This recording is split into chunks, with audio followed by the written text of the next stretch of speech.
اب معنی کی طرف نہ دیں. اچھا دوسری مثال حضرت ابو ہریرہ کی. ابو ہریرہ اب کوئی پوچھتا ہے کیونکہ کوئی فون کرتا ہے, کوئی واٹس ایپ پر رابطہ کرتا ہے, کوئی میسنجر پر رابطہ کرتا ہے, سوالات پوچھتے ہیں.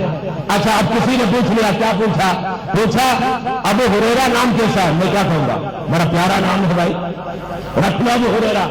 اب وہ معنی پوچھتا ہے معنی کیا ہے, ذرا غور کرے. اب معنی پوچھتا ہے معنی کیا ہے, اب معنی بتاؤ.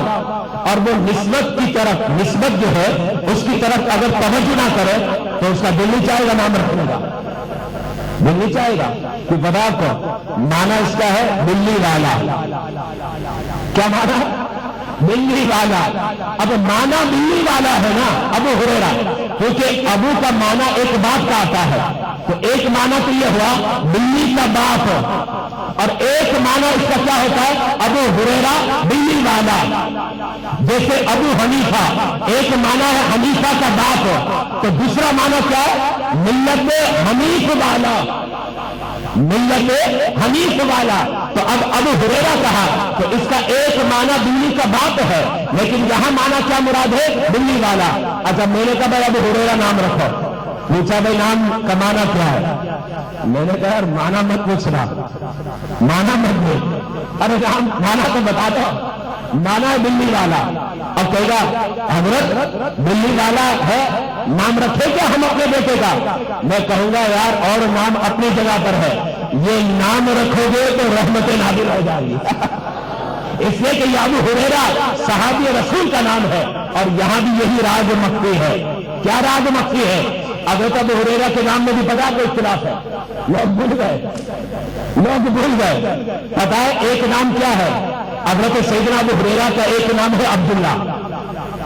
اچھا دوسرا نام جو ہے وہ عبد الرحمان ہے. اختلاف ہے اس میں, کوئی کہتا ہے عبداللہ نام ہے, کوئی کہتا ہے عبد الرحمان ہے. ذرا غور کریں, نام میں کبھی اختلاف ہوتا ہے, لیکن یہاں نام میں اختلاف ہو گیا. وجہ کیا ہے؟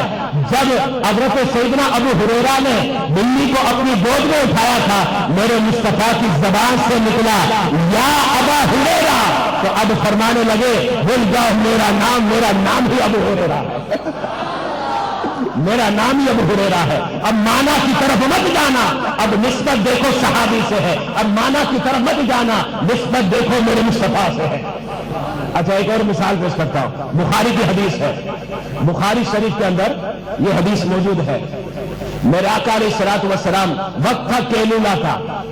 اب اس زمانے میں کیلولا کا بڑا اہتمام ہوتا, بڑا انتظام ہوتا. بلکہ آج بھی آپ عرب کے ممالک میں چلے جائیں تو دوپہر کے وقت عام طور پر دکانیں بند ہو جاتی ہیں, اس لیے کہ کیلولا ہو جائے, تھوڑا آرام ہو جائے. تو دوپہر کو جو سونا ہوتا ہے کھانے کے بعد اس کو کیلولا کہا جاتا ہے. کیلولا کا انداز تھا اس وقت جو ہے جناب رسالت مآب علیہ الصلوۃ والسلام حضرت سیدہ فاطمہ کے گھر پر آئے. آنے کے بعد پوچھتے ہیں این علی جن, یہ بخاری شریف کے اندر موجود ہے, علی کہاں ہے؟ حضرت سیدہ فاطمہ فرماتی ہے تھوڑی انبن ہو گئی ہے, تھوڑے ناراض ہو گئے. ناراض ہونے کے بعد چلے گئے گھر سے. ہماری بات میاں بیوی کے معاملات ہوتے ہیں, لیکن یہ کہ آپس کے معاملات ہیں. ہم جو ہے لب کشائی نہیں کر سکتے, اپنی زبانوں کو چلا نہیں سکتے. بہرحال حضرت سیدہ فاطمہ فرماتی ہے